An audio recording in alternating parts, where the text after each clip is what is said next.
Good morning. Good morning. Welcome to the worship service of the First Unitarian Church of Hobart, where we strive to put love at the center of how we show up in the world. So each week during our Sunday morning worship services, we join together in affirming that love is the doctrine of this church. The quest for truth is its sacrament, service is its prayer, and this is our covenant, to dwell together in peace, to seek the truth in love, and to help one another. Since not everyone can attend in person, we are streaming this worship service online, and we extend a special welcome to all who are joining us virtually. Thank you for being with us, whether you're here with us live or you're watching a recording. We're happy you're here. The joys and sorrows portion of the service is private, and we will temporarily pause the stream for that time. But otherwise, the service is being recorded and will be available for future viewing on our website. This morning, our minister, Reverend Tom Bozeman, will be preaching the sermon. Now please turn off or silence your devices. Even if you think you already turned them off, check. And as you do so, allow yourself to enter sacred time together. Take a breath. And another. And join in the spirit of reverence. May we be reminded here of our highest aspirations and inspired to bring our gifts of love and service to the altar of humanity. May we know once again that we are not isolated beings, but connected in mystery and miracle to the universe, to this community, and to each other.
Thank you, Jeremy. That was beautiful.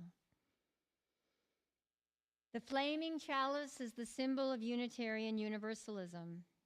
It suggests the transformations that take place when we are held within religious community. When we light the chalice and worship, we illuminate a world that we feel called upon to serve with love and a sense of justice. Please join us in lighting our chalice by reading together the words on the screen and in your order of service. We gather this hour as people of faith, joys and sorrows, gifts and needs. We light this beacon of hope, sign of our quest for truth and meaning, celebration, the life we share together.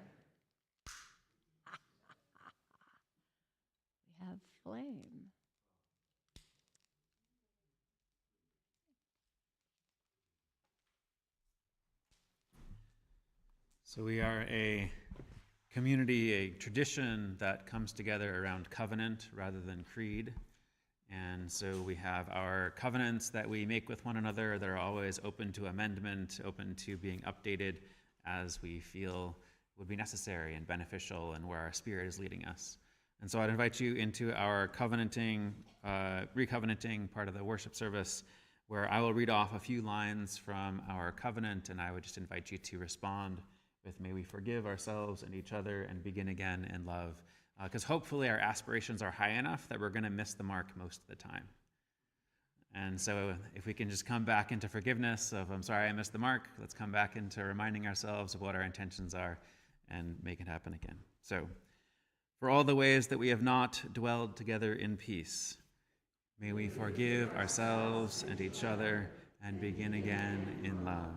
For all the ways that we have not sought the truth in love, may we forgive ourselves and each other and begin again in love. For all the ways that we have not helped one another, may we forgive ourselves and each other and begin again in love. I invite you now to just turn and look at these beautiful people in this space with you. Maybe wave your hands, smile at them. Even the folks who are joining us on the other side of those cameras, coming to be with us online, letting the warmth of your smile and your spirit embrace them. And then I invite you to rise and body your spirit and join in a song that Jeremy is going to lead us in by Ella Jenkins.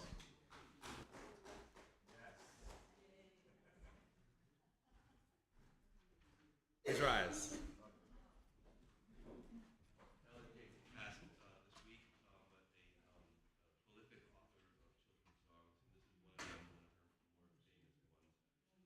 I will sing the first verse, and then if we all could join in on the first verse again.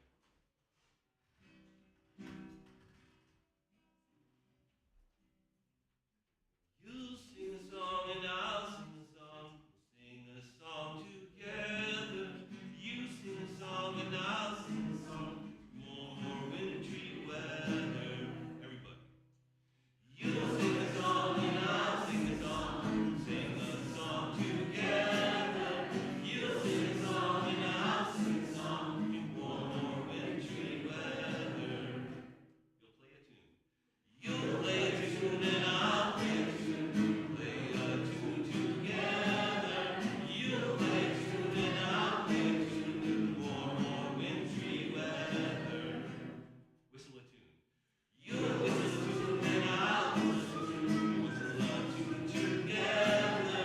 You'll whistle a tune and I'll whistle a tune. In more wintry weather. You'll sing a song. You'll sing a song and I'll sing a song. Sing a song together. You'll sing a song and I'll sing a song in more wintry weather.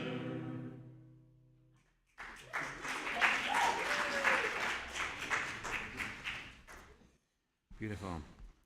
So we have an opportunity whenever we gather together to share our joys and sorrows, to speak what has been on our hearts that we've been carrying either in our own personal lives or maybe global things that we're aware of that are going on. Could be stuff in politics, could be stuff in entertainment, could be any realm of life. So I'll come around with the microphone in just a moment, and I would invite you, if you have a joy or a sorrow to share, to just share your name with us so that we know who you are.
Please be seated.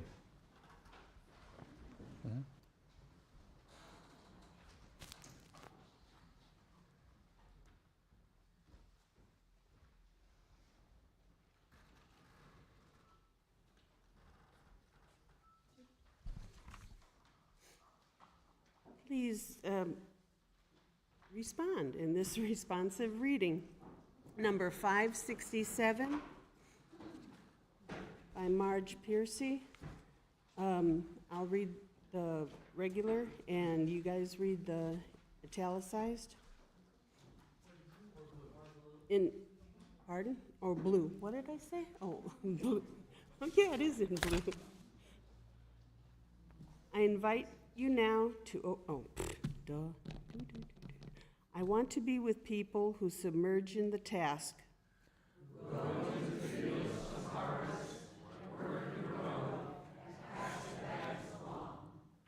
Who stand in the line and haul in their places. Feel deserters, but move in common rhythm when the food must come in or the fire to be put out. The work of the world is common as mud. Botched, it smears the hands, crumbles to dust. Think that satisfies, clean and evident. Greek amphoras or wine or oil, hope vases that held corn are put in museums, but you know they were made to be used. And a person for work that is real.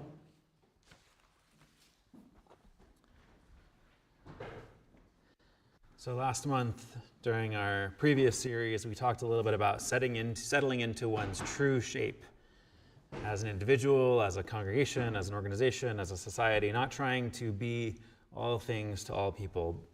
But the danger in that is becoming comfortably complacent in who we already are and never growing or changing, sort of thinking, oh, well, the shape I'm already in, that's already my true shape. So at the outset of this new series, I'd like to invite us into an inquiry. How or when do we choose to open ourselves up? Open ourselves up to the new, open ourselves up to being impacted by one another, open ourselves up to making fundamental shifts in our lives. And I'm not talking here about the little ways like, oh, I finally learned how to love dark chocolate, or I realized that the color fuchsia actually does look really good on me, or anything like that. I'm talking about more fundamental shifts in our lives, how the ways of your day-to-day life that govern how you see the world or how you show up in the spaces that you show up in. And so I've got a question for you to kind of sit with silently to yourself for a couple minutes, and then we'll talk a little bit with each other about it. And this question is, think of a time when you have been pleasantly surprised by what the future holds. Think of a time that you've been pleasantly surprised by what the future holds. And then just take a couple steps back in time from that and think of how or why did you open yourself up to that surprise? How or why did you open yourself up to being surprised, to greeting or seeing or experiencing something new in that way? So we'll just think about that for a little bit as Jeremy plays, and then once he's done, we'll discuss.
So having considered a little bit to yourself, I'm going to invite you to turn to one person sitting next to you, maybe two at the most, and just talk for a couple minutes about what was that way of opening that you had. And wherever your mind goes with it, it's totally welcome, but you're only going to get 2 minutes for the two of you. So just the highlights is all that we need.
Okay, thank you everybody for exploring and checking in and sharing with each other. I'm curious, when you notice what came out of your mouth or what came out of the mouths of other folks, what sticks out to you? What do you notice that you appreciated learning or hearing or experiencing? Okay, I'm gonna do the hand clap method. If you can hear the sound of my voice, clap once. If you can hear the sound of my voice, clap twice. If you can hear the sound of my voice, clap 3 times. If you can hear the sound of my voice, clap 4 times. Beautiful. Well done, everybody. Okay, so just in terms of what you heard coming out of your own mouth or coming out of somebody else's mouth, what stuck out to you? What did you notice? What pricked your interest in some way?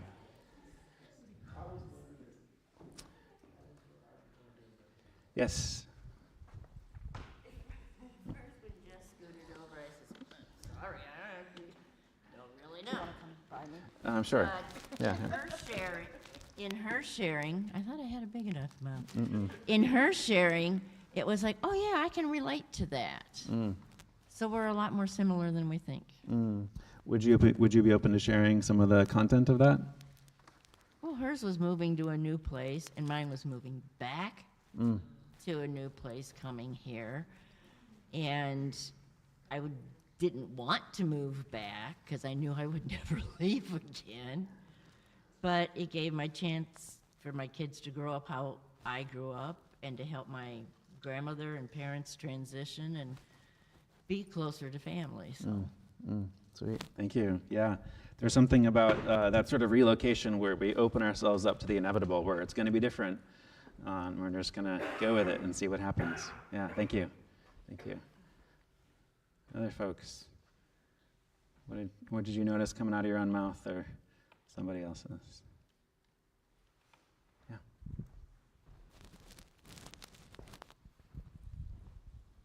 The pleasantly surprised part was kind of a generalized thing. We each had our thing, but for me, the response was what I think was maybe mine, fear. And then it's like the universe settled in and said, you'll be fine. Just let it ride, see what you can do, and be happy. And so that's what we did. Sweet. Thank you. Yeah, opening yourself up to a message from the universe to just welcome it in. Yeah. Oh, one more person. Yeah.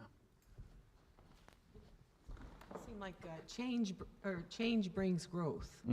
It seemed like that from my story and the other story.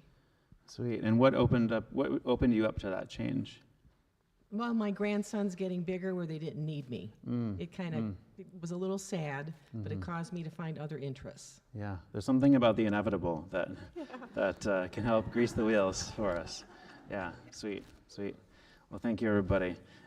Thanks for wrestling with it, for sharing with one another, for speaking out loud if you spoke it out loud. And we've got a story now that Rachel's going to tell us.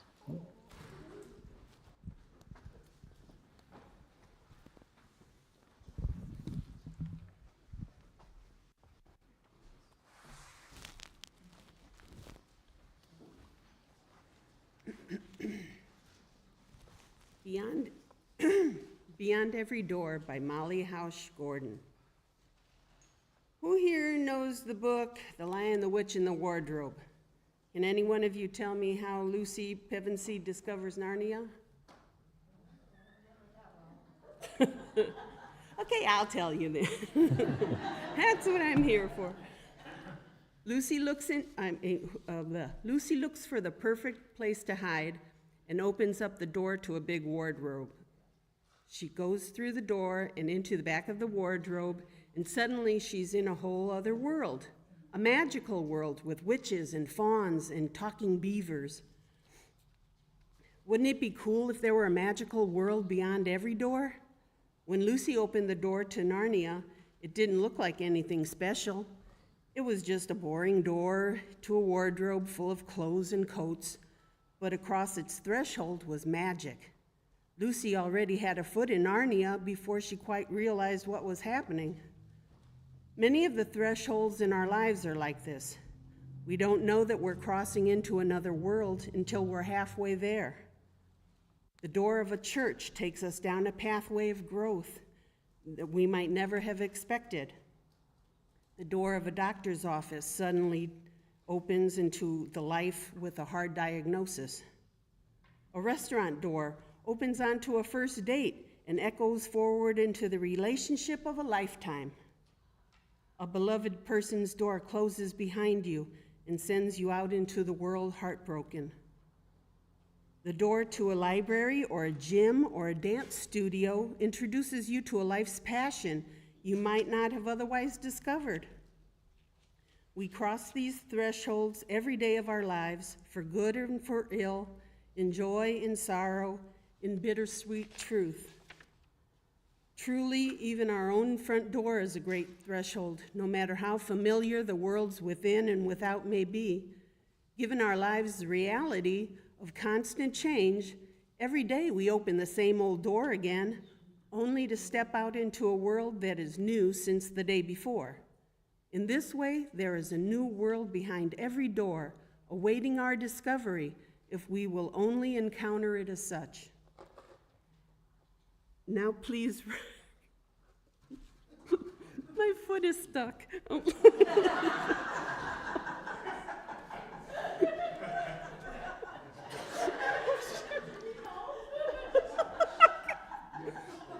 have to finish the whole sermon and everything. I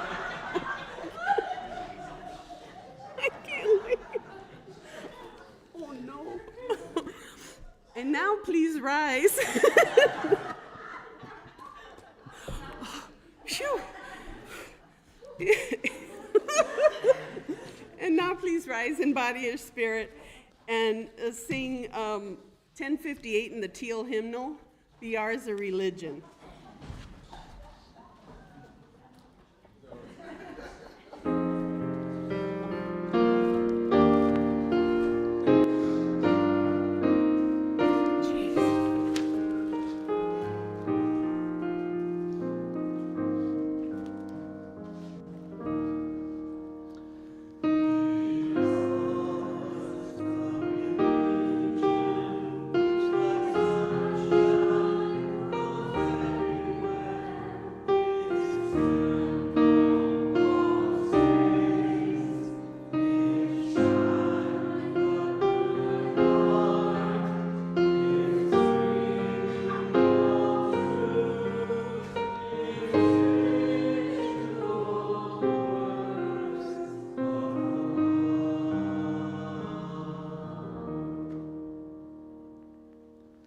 Please be seated.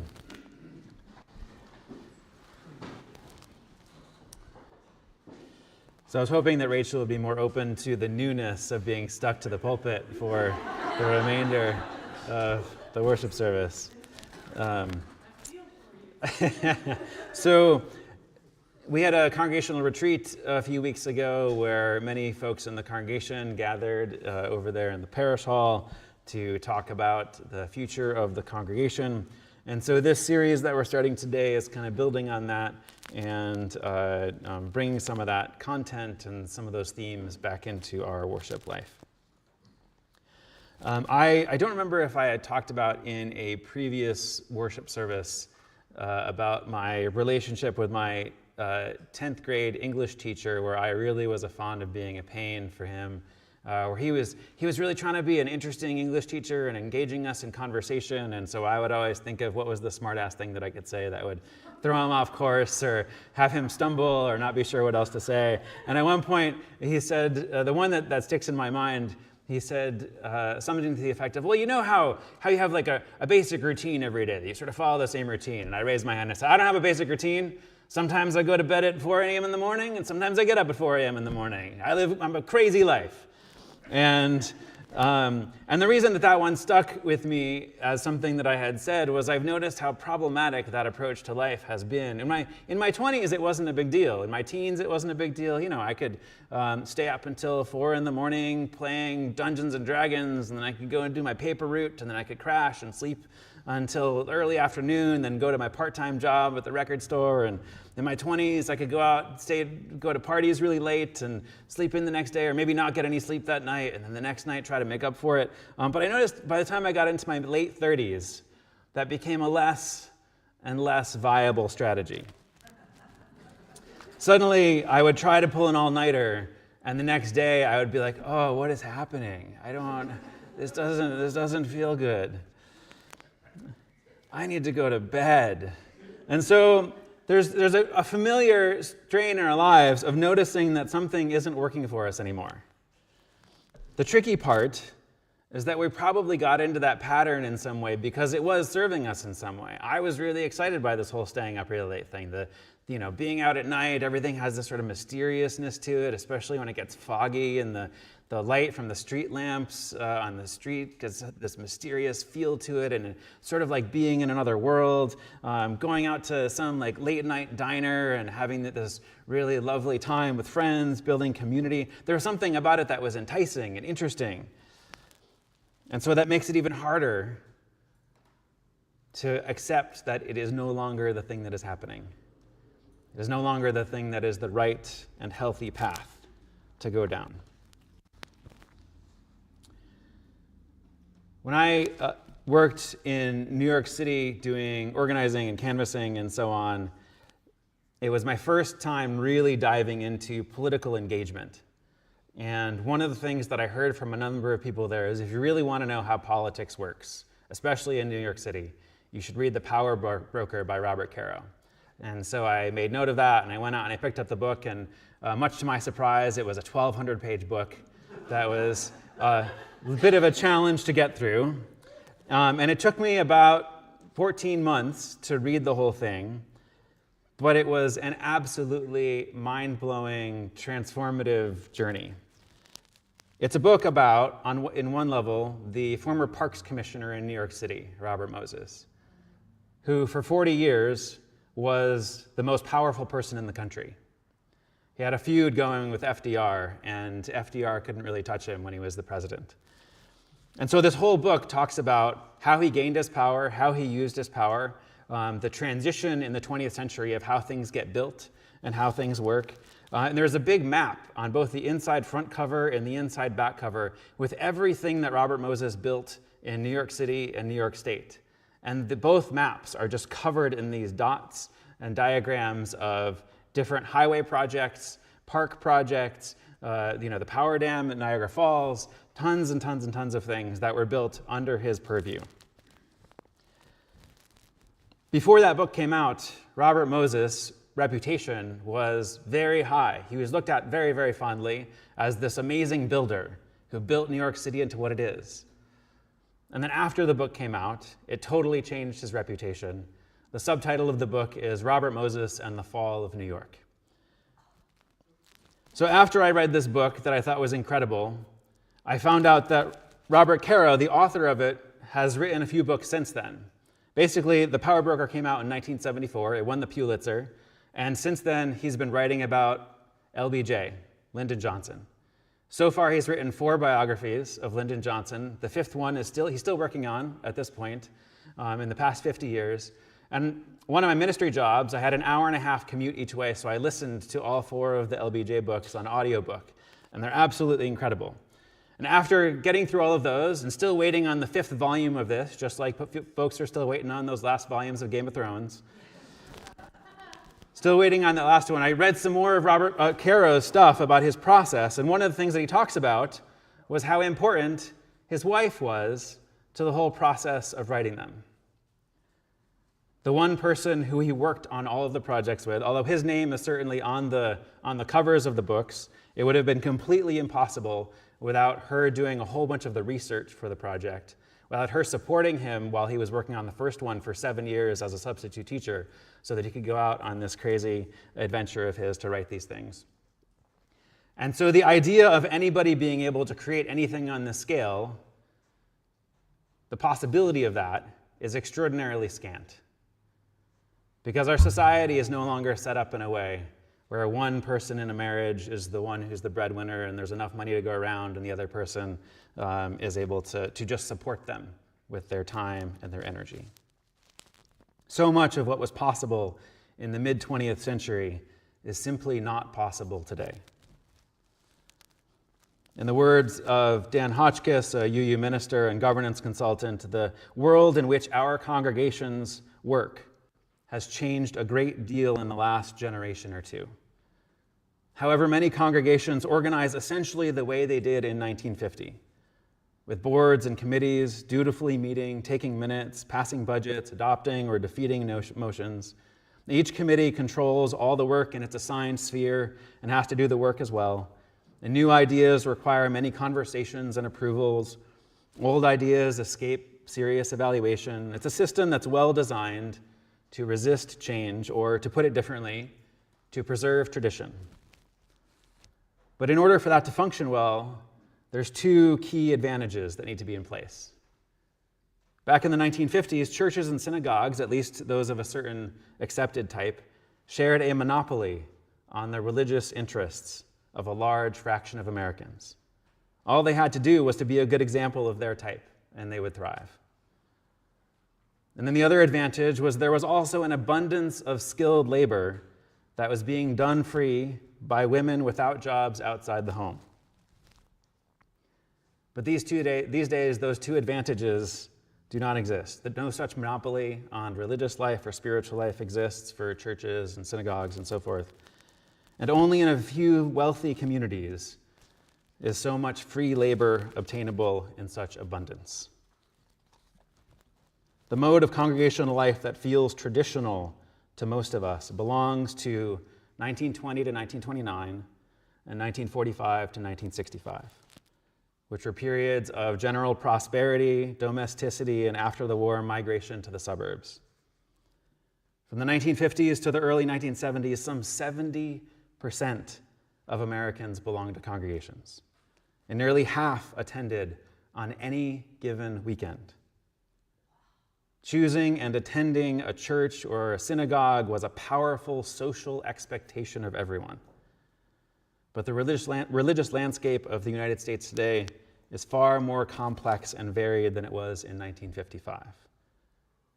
Presbyterians and Episcopalians and Congregationalists and Unitarian Universalists have all benefited from a privileged past, but now we bear the burden of that past not having toughened us up for today's challenges.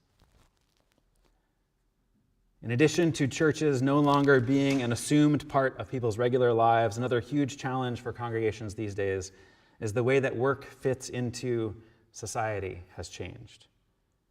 People don't get involved in voluntary institutions the way that they once did. And so the abundance of highly skilled and undemanding volunteers are no longer in abundance like they once had been. I talked in the last worship series about frameworks, the hidden frameworks that undergird our ways of thinking and being in the world. It's just as true with organization as it is with theology. And it takes careful, conscious, continuous attention if we want to make a shift. If we're too wedded, if we're too used to, or if we're too comfortable with our familiar frameworks, then we're never able to open that door to discover the world beyond it. There's a framework from the 1950s that's summarized by Matthew Sitman and Sam Adler-Bell as the public looked to established institutions and figures as trustworthy, reliable stewards of the country. And when they looked at the institutions of government or of media, they saw trustworthy leaders in whom they could place their hopes and dreams for the future. Most people weren't instinctively suspicious of authority or expertise or those who said, "We know what's best for you." But that has been shifting. The relative global stability that followed World War II has ebbed. There's been this gradually growing distrust that goes back decades. And it's starting to crest. As Zach Beauchamp wrote for Vox, 2024 was the largest year of elections in global history. More people voted this year than ever before. And across the world, voters told the party in power, regardless of ideology, regardless of history, on the left, on the right, that it was time for a change.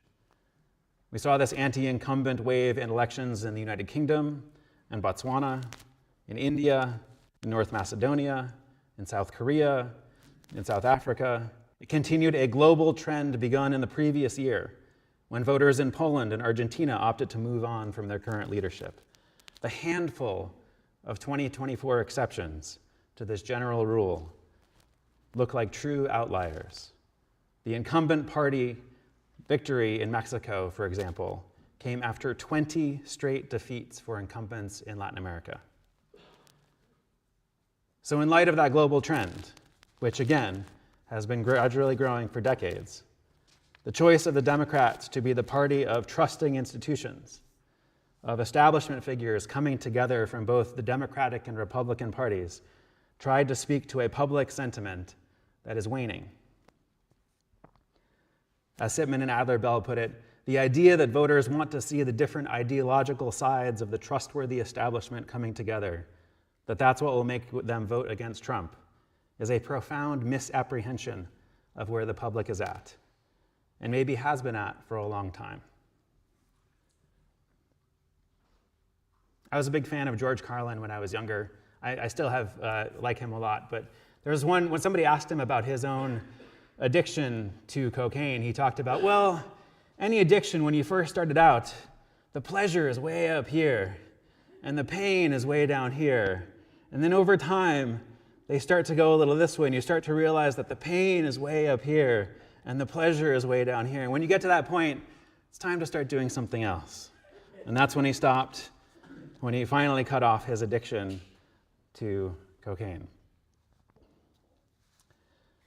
It's hard to switch into a new way of seeing things or a new way of doing things, taking stock of how the waters have shifted around us, particularly when we gather together, because we can reinforce each other. Any friendship, any relationship. I went to a transformational workshop at one point, and it was a 3-day weekend thing, and it was really impactful and beautiful, and the last thing they said to us on Sunday night was, okay, you've had this really profound, life-changing experience, and now you're going to go back to all of your friends and relatives who expect you to be exactly the same person you were when you got here at the beginning of the weekend.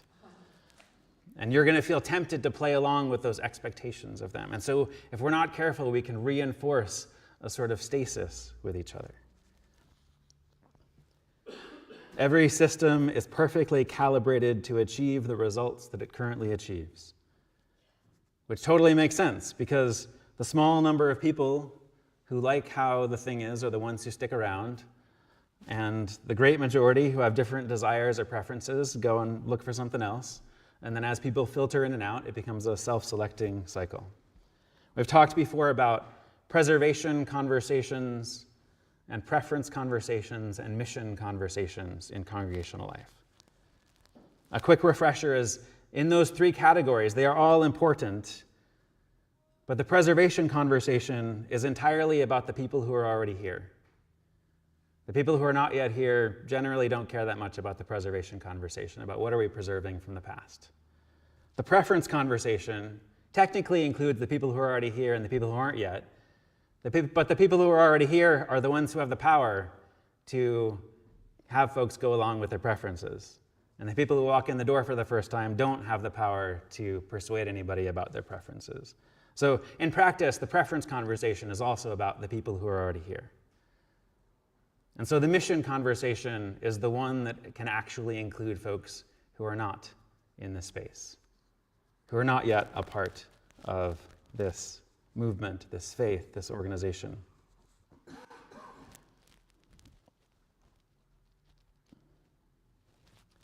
When we had that mission conversation last year on a Sunday after the worship service, I made a point of asking the question about mission that explicitly set aside any conversation about community. Because in almost every instance, once we start talking about community as an aspect of mission, we're no longer talking about our mission. We're back to what do I want to preserve and what do I prefer. And that's why UU minister James Kubel-Komodo calls a religious community the biggest mission trap of all. Many congregations include something about creating community when articulating their missions. And it's no wonder. Many people in American society are very lonely. More people live alone now than ever before. With people working longer hours at their jobs, it's also harder to have friends or even to get to know one's neighbors. And more people live further away from their family of origins than in the past. So many of us long for a place where we can get to know others and to be known. We want to have a place in our life like the bar and the television show Cheers, where everybody knows your name. There are so many touching stories of people discovering community at Unitarian Universalist congregations, discovering for the very first time in their lives a place where people accepted them and cared for them exactly as they were. Without a doubt, the caring community that many people have discovered in Unitarian Universalist congregations has changed and even saved lives. And yet there are several problems with creating community as a congregation's mission. When congregations overemphasize community in their mission, congregations usually also put a lot of energy into maintaining that community, that same community, which often means they never do something that might make somebody upset when they leave, which often keeps the congregation from ever doing anything different. And related to this, these congregations are often unwilling to set limits on inappropriate or even harmful behavior. But more so, the Unitarian Universalist minister Kendall Gibbons says, real community is not an end in itself. Rather, it is a byproduct of people working together toward shared goals. Without some shared goal or common purpose, there is the strong possibility that a congregation will simply become a lifestyle enclave. This term, lifestyle enclave, was coined by sociologist Robert Bellah in his book Habits of the Heart, and refers to people who belong to a similar demographic, but don't share a commitment to some larger shared purpose or goal. And among Unitarian Universalists, this often means a community of people who are predominantly older, female, white, and usually with family origins in Northern European rather than Southern Europe, well-educated, financially well-off, politically liberal, and skeptical or even disdainful of traditional religious belief. Lifestyle enclaves can be wonderful places.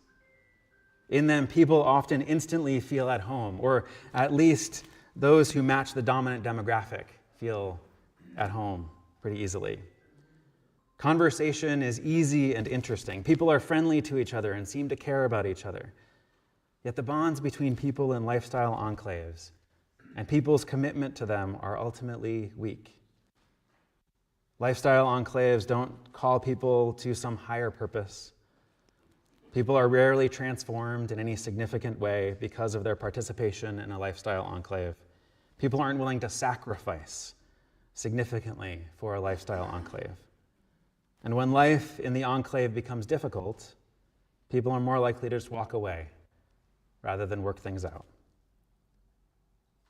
In a community that is mission-centered, on the other hand, people don't always feel immediately at home.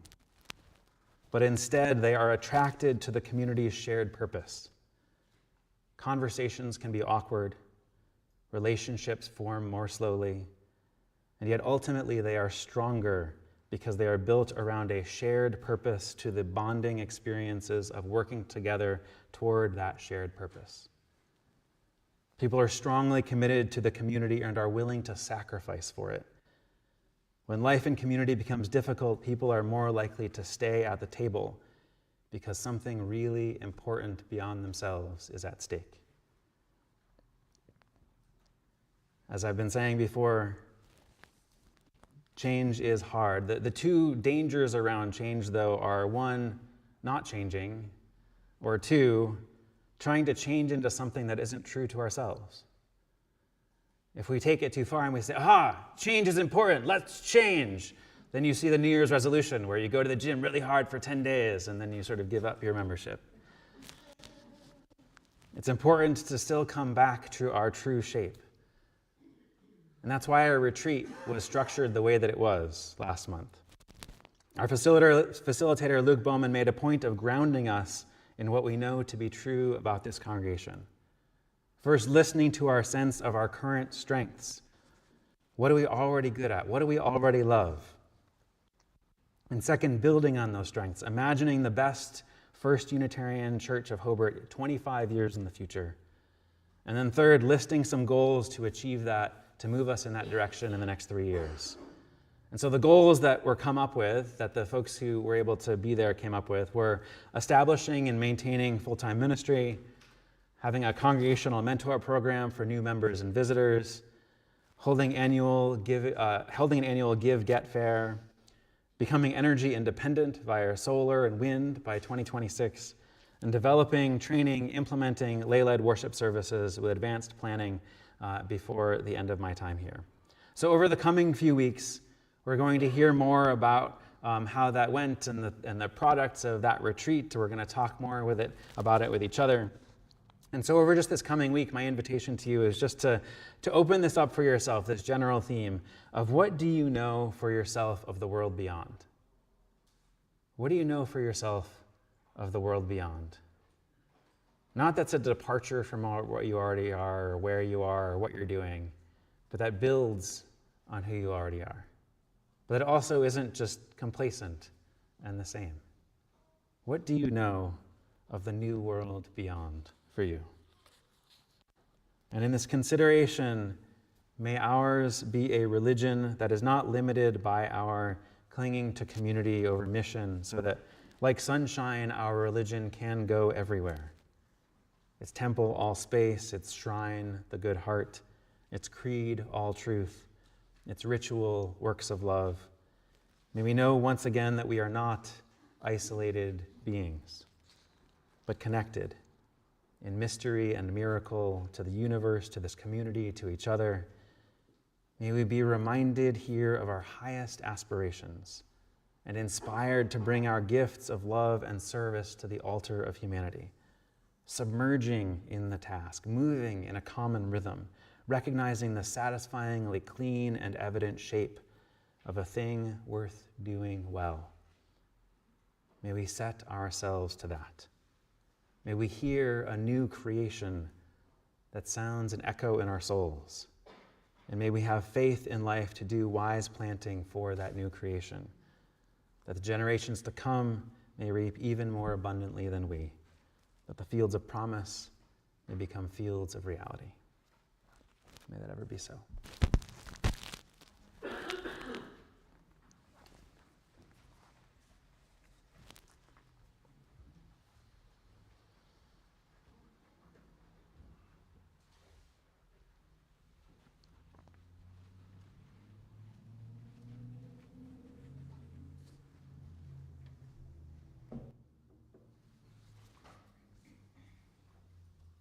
Now's the time for our offering. We choose to welcome the Spirit of life, join in our aliveness, and share our resources. This month, we are sharing our Loose Change for Social Change offering with Hearts in Motion. We'll be doing that through December 15th, collecting to help them provide a better Christmas for abused women and their children.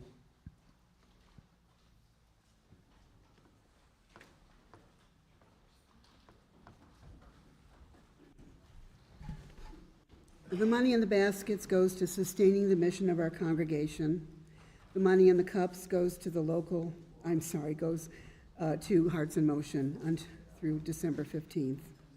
For those not with us in person today, there's an online link for both one-time and regular donations. And I have my 4 volunteers.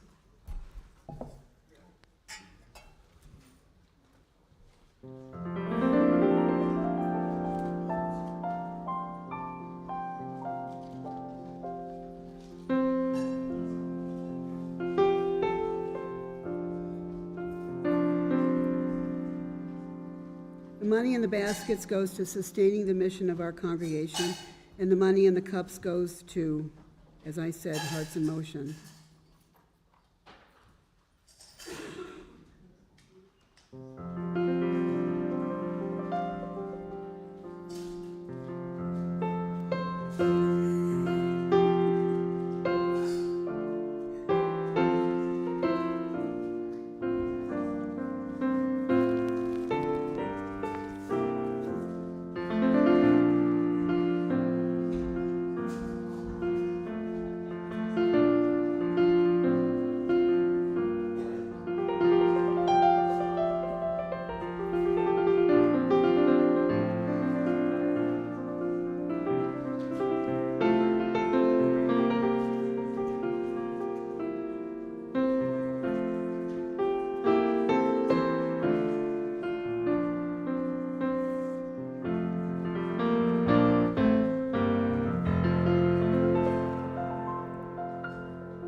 For your prayers and your presence and your service and your gifts, we are truly grateful.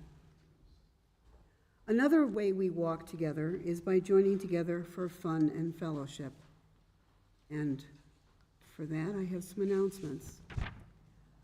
If you forgot to bring your bags today for our Sharing the Harvest collection, you can still bring them to our in-gathering meal at Pastor Leah's First United Methodist Church in Hobart, just over there, this Thursday at 6 p.m. It is a potluck dinner, so all are welcome, and all are welcome to bring a dish to share. Our congregational Thanksgiving meal will be after service next Sunday, November 24th. The church provides the turkey and the ham. Sign-ups for sides and desserts are in the parish hall. We will be having a one-man Christmas Carol fundraiser on Sunday, December 22nd in the evening, featuring Grant Fitch. More details are to come. See Michelle or Maggie Liston for more information. And the Unitarian Universalist Multiracial Unity Action, okay, we have a line of announcement from Carl, absolutely.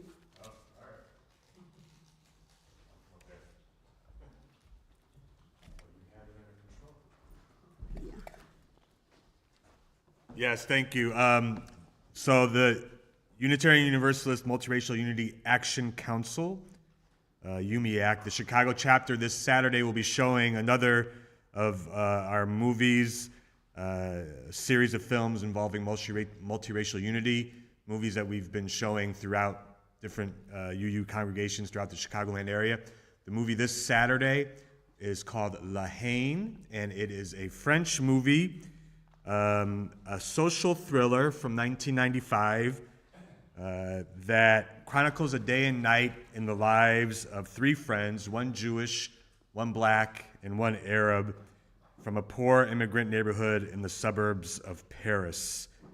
The title derives from a line spoken by one of them, Hubert, where he says, La haine a-t-il la haine, which means hatred breeds hatred. It is a gripping, very searing movie. I've seen it, and it's to watch these three friends, youth, go through their day as they struggle with the fact that one of their friends had been shot by a cop, and what they will do if, in fact, their friend dies.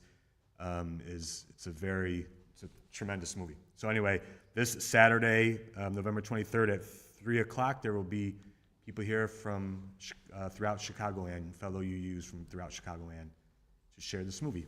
Thank you.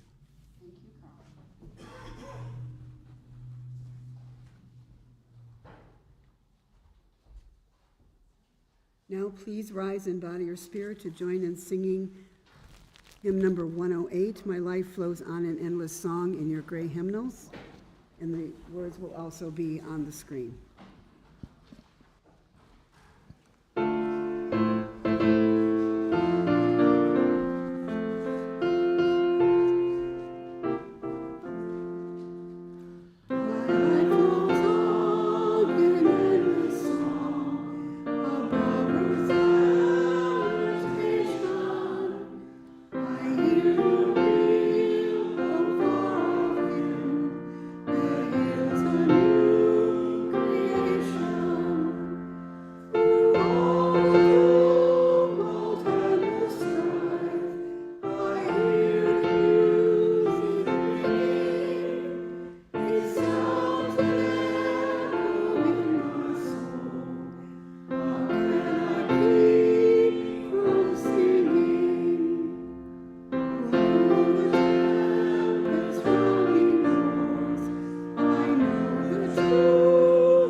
closing words are from V. Emil Gudmundsson.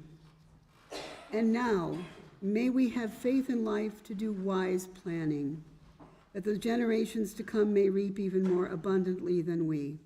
May we be bold in bringing to fruition the golden dreams of human kinship and justice. This we ask, that the fields of promise become fields of reality.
I invite you now to join me in reciting the words in blue on the screen to accompany our extinguishing of the chalice. May we continue to carry in our hearts the light of truth, the warmth of community, and the fire of commitment, until we are together again. Thank you. And please join us in the parish hall for goodies. And if you'd like to join in some conversation about the worship service this morning and how it connects with your own spiritual journey, we'll be starting that in 15 minutes. So just grab a chair and bring it in here.